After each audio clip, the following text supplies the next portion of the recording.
things that humans need to survive in that environment is a lot to put on the tiny little capsule that barely holds two men, and also happen to have room for a full-size dune buggy. They cost $60 million. And at a time when cars didn't have seatbelts. We didn't have seatbelts back in those days, you know? We didn't have car seats. You put your baby on your lap when you rode in the car, you know, in the front seat. You know, like, it's mind-boggling.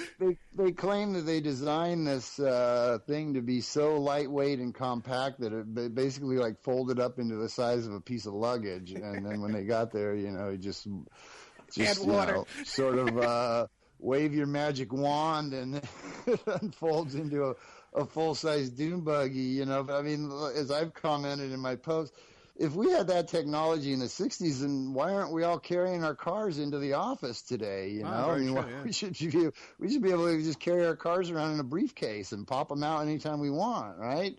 I mean, if they had that amazing technology, you know, almost 50 years ago, then you know, somebody should have picked that up and ran with it. Obviously, you know? Well, it's interesting. In my research, I saw today that the batteries that they had on the dune buggy wouldn't even operate in those temperatures, and neither would the battery that they had in the cameras. They had regular D-cell batteries in the cameras. There's regular batteries off the shelf, so there's no way they're going to operate in 100 degrees below zero. Yeah, there's a lot of questions. Yeah, that and the film. You know, right. I mean, how would the film survive the radiation levels and the temperature extremes to create this perfect photograph, this perfect photographic record that we had? Because not only were all our astronauts just you know, awesomely brave and heroic, but they were also all, you know, just damn good professional photographers. You got to give it to these guys. You know, I mean, they were sent there under the most unforgiving circumstances imaginable, where, you know, you're struggling just to stay alive, you know, to get food and water and whatnot, and you're in this bulky spacesuit with a helmet on, a visor, your vision is restricted, you're wearing these heavy padded gloves. And somehow or other, you have to operate a fully manual camera, which is another thing people don't understand. You know, we keep going back to the technology, you know, the dark ages of technology in the 60s, and I'm sure a lot of people who are used to just pulling out their camera and tapping on the screen and taking perfect pictures don't understand that that wasn't possible in the 1960s. You know, everything had to be adjusted manually. The exposure, the aperture, the shutter speed, you know, it had to be manually focused, and which was not easy to do, you know, even you know, to the degree that these guys did it, you know, where virtually every frame is perfectly framed, perfectly exposed, perfectly focused. It's just extraordinary. To think that they could have gotten that quality of photographs working under those conditions when, you know, they weren't even professional photographers. They were astronauts who were just, you know, doing that as a side thing, supposedly. And yet, just phenomenally talented photographers. You got to hand it to them. and professional lighting, too. There was all kinds of, you know, really artistic lighting done. Yeah. And the cameras, of course, functioned perfectly under those extreme, you know, environmental conditions. And, you know, the film also performed marvelously well. So, yeah, you know, it's. Well, you know, they make the radiation film badge dosimeters that you wear when you work around X-ray machines and stuff like that. They make that out of film because film is so sensitive to radiation that you can measure it on this film. So that there's no way going through the Van Allen belt and then being on, you know, with no atmosphere on the moon, all this kind of craziness, that this film would not be damaged along the way. You know, these pictures would not have made it to the cover of Time magazine under any circumstances. It's just exactly. I mean, yeah, I'm an avid but very amateur photographer who, you know, eventually sold out and switched over to digital. But for years, I shot everything on film. And, you know, when I would travel, I would take just, you know, like 20 rolls of film with me. because you didn't have a little memory card. You could just take unlimited pictures of everything you see. So, but I can remember every time I would go through an airport security thing, I would hand I would take my film out of my bag and hand it to the attendant to hand check, because I did not want it going through the X-ray machines, because it could damage your film. It could ruin your exposures, especially with higher speed film. And so it's very, very, very sensitive.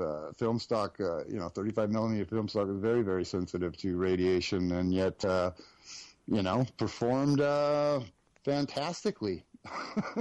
Yeah, so many people. As did all the other technology. I mean, everything performed flawlessly. I mean, everything. I don't remember, other than Apollo 13. And even then, everyone made it back alive. It was a happy ending.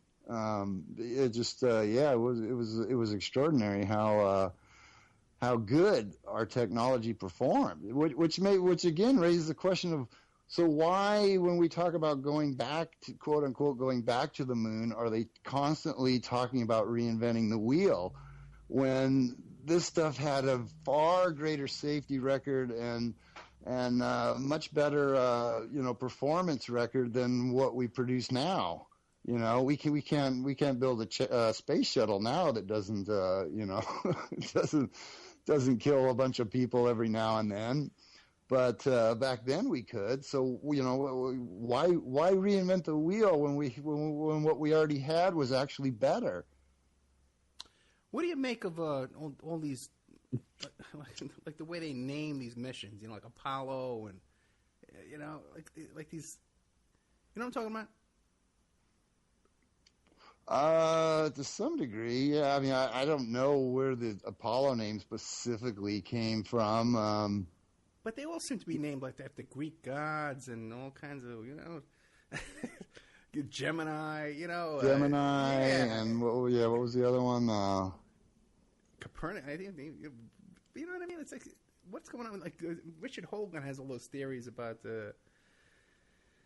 what do you think of Richard Hogan and all those theories?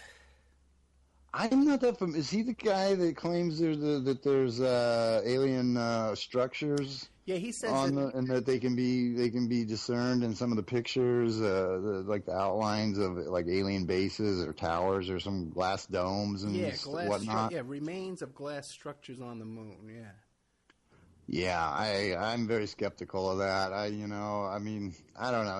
Like as we said from the beginning, that's one of the prevailing theories out there, is that we did make it, and that we we encountered hostile aliens who warned us away, and that's why we've never gone back. But to me that seems pretty convenient rationalizing of why we've never repeated that amazing feat, some 50 years later.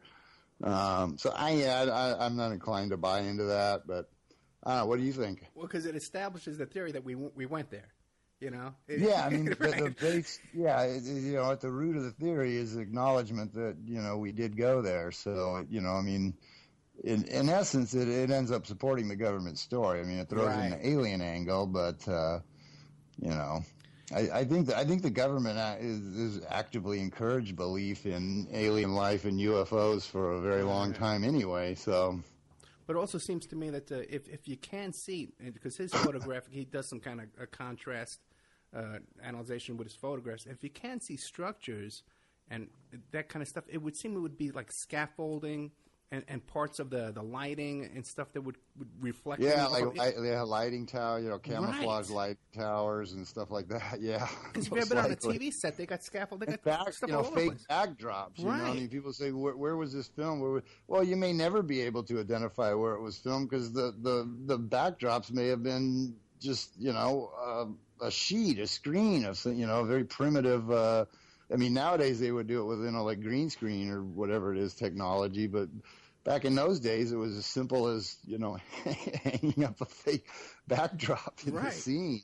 So there may be no place in the world that matches the geological features that you can see in the videos, because it may have all just been fake backgrounds.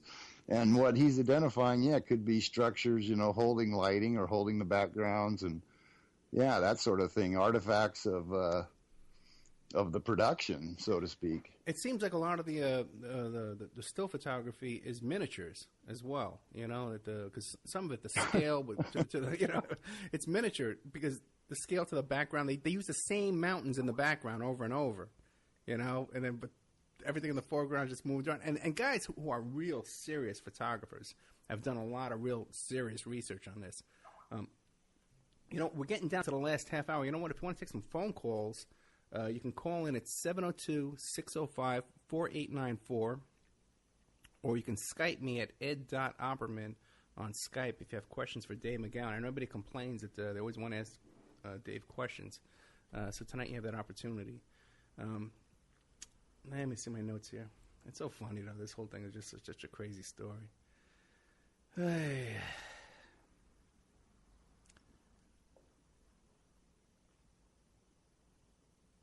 Yeah, what about the whole thing about no stars in the background? Yeah, that's another huge anomaly in the photographs. Is the presence of no stars whatsoever, and despite the fact that we've been kind of led to believe that given the lack of atmosphere and the no light pollution, right, that they should have been presented with the most dazzling, light show imaginable, well beyond anything we can get here on Earth. There are places here like up on the top of like Mount Haleakala or something in Maui where you can just get dazzling starscapes because you're up high, the atmosphere is thin, there's no light pollution, but nothing compared to what they would have experienced on the moon. And it should have just been an absolutely dazzling show, and yet they forgot to bring a telescope. They never brought a telescope out. They brought the Tang. They had the Tang with them. They had the go-kart. They had their, all that fun stuff. By the way, too, there's videos too, man, of these astronauts lifting up their gold screens off their face. Oh, really? Yeah. Now, what the hell is that? That's true. Yeah, no, that's another thing. They shouldn't have. They definitely should not have been able to do that.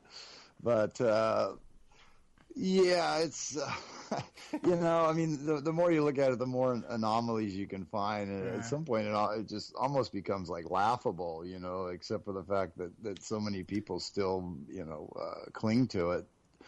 And where'd all that money go? You know what I mean? It was a ton of those go-karts, man, were $60 million a piece. Me and my friends, I remember when I was a kid, I was 15 years old, we chipped in, we bought a go-kart, it was $99.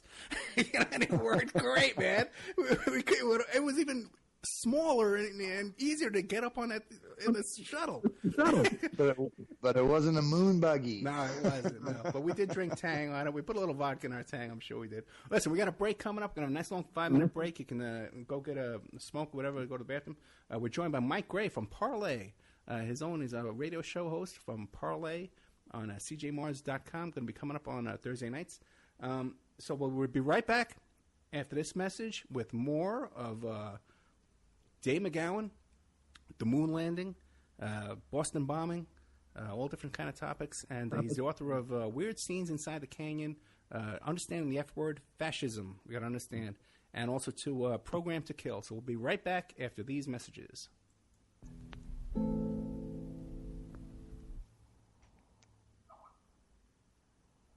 We clear?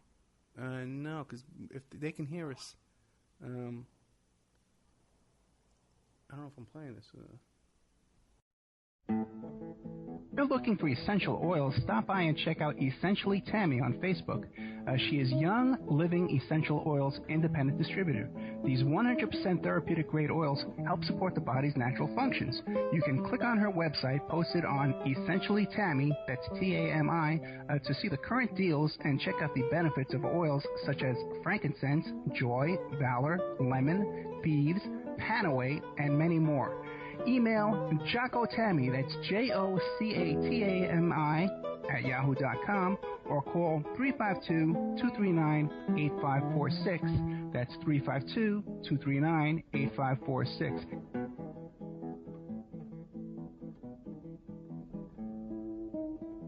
Hey, don't forget